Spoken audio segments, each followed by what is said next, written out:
நீதிமொழிகள் 15வது அதிகாரம் அதனுடைய 5வது வசனம்.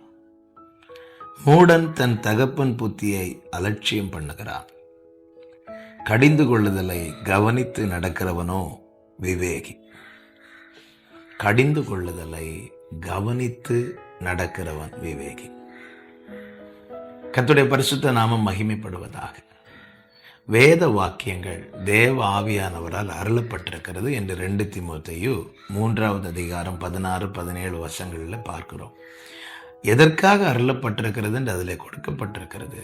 அதில் இந்த வார்த்தை சொல்லப்பட்டிருக்கிறது, கடிந்து கொள்ளுதலுக்கும் இவைகள் கொடுக்கப்பட்டிருக்கிறது. இவைகளை கவனித்து நடக்கிறவன் விவேகி. தேவன் யாரை கடிந்து கொள்ளுகிறார்? எல்லாரையும் கடிந்து கொள்ளுகிறாரா? இல்லை. வெளிப்படுத்தின விசேஷம் 3